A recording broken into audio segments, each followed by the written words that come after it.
বিসমিল্লাহির রহমানির রহিম। আমরা যখন রাস্তা দিয়ে হেঁটে যাই, তীক্ষ্ণভাবে আপনি মনোযোগ দিয়ে শোনেন, তীক্ষ্ণভাবে বুঝেন। আমরা যখন রাস্তা দিয়ে হেঁটে যাই, কোনো রাস্তা দিয়ে হেঁটে যাই, তখন আমাদের দুই পাশে অথবা সামনে, আমাদের চোখের সামনে যা কিছু পড়ে আমরা কিন্তু সব বুঝি না। আমরা আমি আমি সুফিজম থেকে বলছি। এটা আপনি বলতে পারেন সুফিজমের ফিলোসফি। আমরা যখন রাস্তা দিয়ে হেঁটে যাই, তখন আমাদের সম্মুখে অথবা ডাইনে বাঁয়ে আমাদের চোখের সামনে যাই পড়ুক, ব্যানার পড়ুক, দোকান পড়ুক, লোকজন পড়ুক, গাড়ি পড়ুক, এগুলো কিন্তু আমরা দেখি না, চোখ থাকতো দেখি না। তো এই জন্য আল্লাহ পাক বলছেন সূরা হজের আয়াত নাম্বার ৪৭-এ, যে চোখের অন্ধ অন্ধ না, অন্ধ হইল তাদের বক্ষস্থিত লতিফা। তো এখন আমরা কেন দেখি না বা বুঝি না? কারণ আমরা আমাদের বক্ষ লতিফাগুলি অন্ধ। কারণ আপনি দেখেন, একটা ক্যামেরার সামনে যদি কোনো কিছু ক্লিক করা হয়, সে কিন্তু পুরাটাই সে স্ন্যাপ নেয়। মানে এর সম্মুখে যা কিছু আছে সবই ক্যামেরায় দেখে। কিন্তু আমরা দেখি না কেন? আমরা দেখি না ওই কারণে, কারণ আমাদের যে পাঁচটি লতিফা আছে, পঞ্চলতিফা, সেটা আমাদের অন্ধ। যাই হোক, অনুরূপভাবে আমাদের দুইটা কান কিন্তু খোলা। কান কিন্তু খোলা, কান কিন্তু বন্ধ করা যায় না। চোখ বন্ধ করা যায়, মুখ বন্ধ করা যায়, নাক বন্ধ করা যায় ইচ্ছা করে, কিন্তু কান কখনো বন্ধ করা যায় না। তো কানের মাঝে যে চতুর্দিক দিয়ে যে সমস্ত শব্দগুলি হচ্ছে, শব্দ কিন্তু বন্ধ হয় না। চতুর্দিকে যে সমস্ত গাড়ি ঘোড়ার শব্দ, মানুষের কথাবার্তার শব্দ, মানুষের কাজ কামের শব্দ, রেডিও গান বাজনার শব্দ, রিক্সার গাড়ির বেল, হর্ন ইত্যাদি, বাতাসের শব্দ, পাখির শব্দ, কিন্তু আমরা কিন্তু সেগুলো ক্যাচ করতে পারি না, আমরা সেগুলো অনুমান করতে পারি না। তাইলে ব্যাপারটা কী দাঁড়ালো? যে আমাদের বক্ষস্থিত লতিফা অন্ধ। কারণ কান হইল একটা ইনস্ট্রুমেন্ট, কান হইল একটা টুলস। কান থাকলেও ভিতরে যে জিনিসটা শুনবে, দেখবে, বুঝবে, সেই জিনিসটা অন্ধ বা অকেজু অথবা অপবিত্র। অপবিত্র শব্দের অর্থই হইল গিয়া ডিসঅর্ডার। তারা ইন অর্ডার না, মানে এটা চালু না, কার্যক্ষম, এটা অপবিত্র। নোংরা, নোংরা বোঝায় না। নোংরা সাধারণত নোংরা বলতে আমরা যা বুঝি, ময়লা আবর্জনা যেটা ফেলে, এটাই নোংরা। অপবিত্রটাই এই শব্দটা সঠিক। এখন এটার ভাব অর্থ আপনি যাই বুঝেন। তো এই যে কান এবং চোখ আমাদের সাথে থাকতো, আমরা কেন বুঝি না? না বোঝার কারণ একটি, সেটা হলো গিয়া আমাদের যে অন্তরের লতিফাগুলি আছে সেগুলা অন্ধ অথবা সেগুলা অকেজু। আমার কথা বলার এটা এখানে এটি উদ্দেশ্য, সেগুলো যদি আপনি কর্ম কার্যকারিতা করতে না পারেন, কর্ম পরিচালনা করতে না পারেন, তাহলে এইগুলো আপনি খামাখা বহন করতেছেন। তা মানুষের দেখেন, মানুষের শরীরে যেটা বাহ্যিক যন্ত্রপাতিগুলি আছে, একটা মানুষ মানুষ বলতে আদম বলতে আপনি কিন্তু যা বুঝান তা অভয়ব, যে বাহ্যিক শরীরের চেহারা যেটা আছে এটাকে আপনি আদম বোঝান। কিন্তু আদম বলতে সাধারণত অনেক কিছু সমষ্টি হইল আদম। আদমের হাত থাকবে, নাক থাকবে, চোখ থাকবে, মুখ থাকবে, তারপর পা থাকবে, হ্যাঁ, জবান থাকবে, তার দাঁত থাকবে, ভিতরে নাড়িভুড়ি থাকবে, কলজা ফেসকা থাকবে। এই সমস্ত জিনিসগুলি মিলেই হলো আদম। তাই নয় কি? এক কথা এটাকে আদম বলে। ঠিক মানুষ বলতে, ইনসান বলতে যে জিনিসটা আমি বোঝাচ্ছি, সেই জিনিসটা নাফস। কিন্তু নাফসের সাথে থাকতে হবে আপনার রুহু, আপনার নাফসের সাথে থাকতে হবে কাল, নাফসের সাথে থাকতে হবে স্যার কপি আকফা। তো কাল্ব যদি থাকে, কাল্ব হইলে একটা রাজ্য।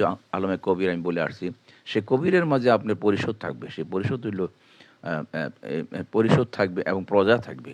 সে প্রজা হইল গিয়া আপনার ৩৩ কোটি লতিফা।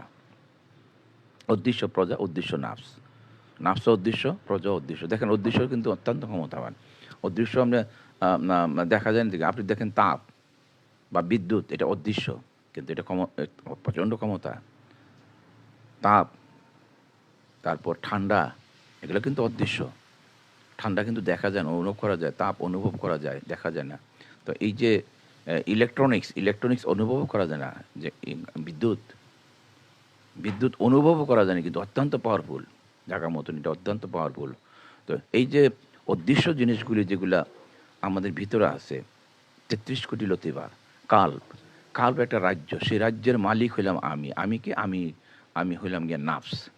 তা আমি নাফস, আমি হইলাম গিয়া নাফস। তো নাফস শুধু লতিফা নাফস বলতে একা বোঝায় না, লতিফা নাফসকে বোঝায় আল্লাহ সহ তার পরিষদ। নাফসের পরিষদ ৩৩ কোটি প্রজা, আর কাল্প হইল তার রাজ্য।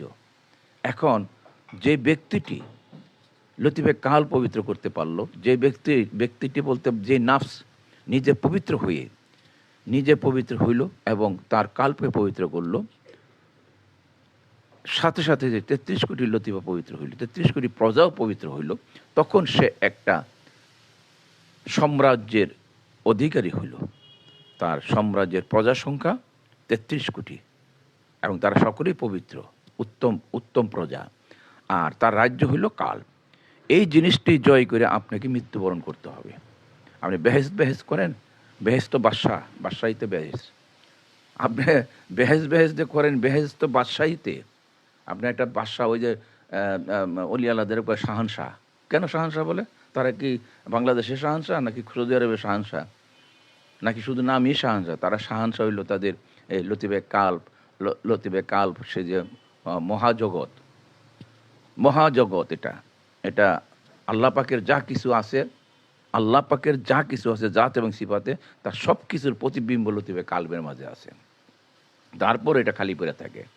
যাই হোক, সে শরীফের কাল্পটা যদি আপনি জয় করতে পারেন, জয় করা মানে এটা পবিত্র করতে পারেন, এবং আপনি নিজে পবিত্র হন, আপনি নিজে মানে আপনি নাফসে পবিত্রতা আনেন, তাইলে আপনি একটা সম্রাট হলেন, বাদশাহ হলেন, শাহানশাহ হলেন, এবং এই আপনার মৃত্যু সার্থক হবে।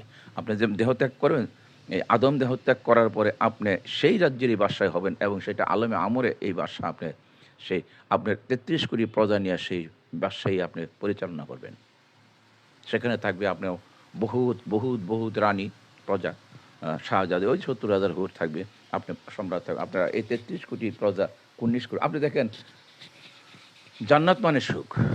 আপনি এখানে জান্নাত শব্দের অর্থই সুখ, অনাবিল সুখ, সর্বোচ্চ সুখ। তো এইখানে আপনি দেখেন দুনিয়াতে কিসে সুখ? একটা মানুষ যদি আপনাকে সম্মান করে, ইজ্জত দেয়, এটা কি সুখ নয়? এটা কিন্তু জান্নাতি সুখ। একটা মানুষ যদি আপনাকে প্রেম নিবেদন করে, প্রেম ভালোবাসে, মরিয়া হয়ে ভালোবাসে, এটা কিন্তু সুখ। তো ইজ্জত দিলে, সম্মান দিলে যে সুখটা, আপনার জান্নাতে গিয়া যদি আপনি যদি এই মনে করেন যে আপনার জান্নাতে ঢুকছেন ৭০,০০০ হুরপুরি নিয়ে শুধু সময় কাটাবেন, তাহলে তো আপনি একটা লুচ্চা চরিত্র হইল। আমরা কিছুই নাই, আপনি ৭০,০০০ হুরপুরি নিয়ে আসেন আর খাইলেন, আর এদের সাথে রতিক্রিয়া করলেন। এটা একটা বিশ্রী জিনিস না। না, জান্নাতি লোকের, প্রত্যেকটা জান্নাতি লোকের একটা রাজ্য থাকবে, সে রাজ্যে প্রজা থাকবে, সে এটার প্রশাসক, এইটার হইল গিয়া কর্তা। আপনার লতিফাগুলি যেগুলো আপনি বহন করতেছেন, যে ৩৩ কোটি লতিফা বহন করতেছে, এর মাঝে সেফাতের জগতের আছে, জাতের জগতের আছে। আমি জানি না আপনি জিনিসটা বুঝতেছেন কি না। তবে আপনার এগুলা পবিত্র করতে হইলে আপনার আল্লাহ পাকের সাহায্য লাগবে, তথা মুর্শিদে কামিলের সাহায্য লাগবে। মুর্শিদে কামিল হলো টেকনিশিয়ান, জগতে থেকে আপনাকে দেখাই দেবে কীভাবে পবিত্র করা।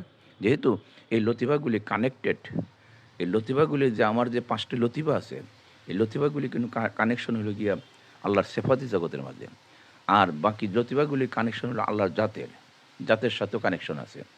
যেহেতু ওইখানে যে ক্রিয়াকলাপ হয়, তার একটা প্রতিক্রিয়া এখানে হয়, এখানে প্রতিক্রিয়া দুনিয়াতে হয়। আল্লাহর জাত এবং সিফাতের যে ক্রিয়াকলাপ উপরে হয়, তথা আলমে আমরা হয়, তার প্রতিক্রিয়া কিন্তু এই জগতে আমাদের শরীরের মাঝে হয়। আমরা যা কিছু ভোগ করতেছি, সুখ এবং দুঃখ, সেটা আল্লাহ পাকের জাত এবং সিফাতের ওইখানে যা প্রতিক্রিয়া হচ্ছে, আসল ওইখানে দুনিয়াতে কোনো আসলই দুনিয়াতে আসে নাই। দুনিয়াতে আসল কোরআন আসে নাই, আসল কোরআন রহ মাহফুজে, দুনিয়াতে আসল কাবা আসে নাই, কাবা বাইতুল্লাহ আলমে আমরের মাঝে, দুনিয়াতে জান্নাত আসে নাই, সব আসল সমস্ত আসলগুলি হইল গিয়া আলমে আমরের মাঝে, অথবা আল্লাহ পাকের জাত এবং সিফাতের মাঝে এগুলো আছে। এখানে যেটা আসতেছে সেটা হলো জাত এবং সিফাতের ক্রিয়াকলাপ, যেটাকে বলা হয় সেফাতে আপায়াল, ক্রিয়াকলাপে সফেতে আপায়াত বলে। তো আপনি আপনি মূল বস্তু থেকে আপনি শরীয়ত নিয়ে দৌড়াইতেছেন। শরীয়তটা তো পাখের বাগারের গন্ধ বাড়িছে, কাশি উঠে গেছে আমার রুমি পাখা, এই সময়টা আপনার লাইভ করাটা উচিত না। তো এখন এই যে আপনি যে নামাজ রোজা এই জিনিসগুলি, যে নামাজ এবং রোজা কেন, নামাজ এবং রোজা তো পবিত্রতা আনায়ন জন্য। কিসের পবিত্রতা? আপনার আত্মার পবিত্রতার জন্য, আপনি নিজে পবিত্র হওয়ার জন্য। হাত পা ধুলে তো আদমের যে ধুলাবালু শরীরের এইগুলা গেল, আপনার পবিত্র হওয়ার জন্য নামাজ রোজার বিধান। তো হজ জাগাতে বলতে পারে, হজ জাগাতগুলি হইল আপনার লোভকে ধ্বংস করার জন্য।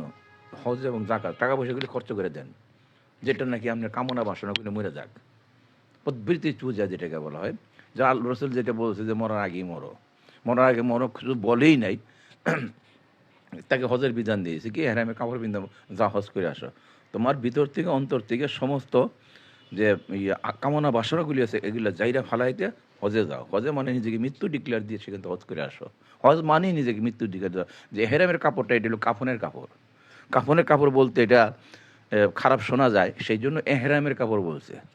আসলে এটা কাফনের কাপড়, এবং হাজিরা যদি মারা যায় এই কাপড় দিয়ে তাদেরকে দাফন করা হয়। তাহলে কি বোঝা গেল, যে আপনার কাফনের কাপড়টা যা পরে যাচ্ছে, আপনি মৃত ব্যক্তি যাচ্ছেন, আপনার মাঝে কোন কামনা বাসনা থাকবে না। আর আপনার মাঝে কোনো আর দায় দায়িত্ব নাই, ফরজও নাই, সুন্নতও নাই, নফলও নাই, কিচ্ছু নেই। আপনার সাবালক ছেলে মেয়ে থাকলে তাদেরকে বিয়ে দিয়ে যাবেন, আপনার দানা পেনা থাকলে সেটা পরিশোধ করে যাবেন। আপনার ফরজ এবং সুন্নত যে কাজগুলি আছে এগুলা শেষ করে আপনি নিজেকে মৃত ডিক্লেয়ার দিয়ে চলে যান। এইটাই নিজেকে মৃত ডিক্লেয়ার দেওয়া, যে মরার আগে মরা, মানে আপনি কামনা বাসনাকে মাইরা ফেলান। মরার আগে মরা মানে আপনি সুইসাইড করা না, আপনার কামনা বাসনাগুলি মেরে ফেলেন। আপনার কোনো কামনা নাই, আপনার কোনো আশা নেই, একমাত্র আল্লাহ। কামনা একটাই থাকবে, একমাত্র আল্লাহ। আসসালামু আলাইকুম রহমতুল্লাহ।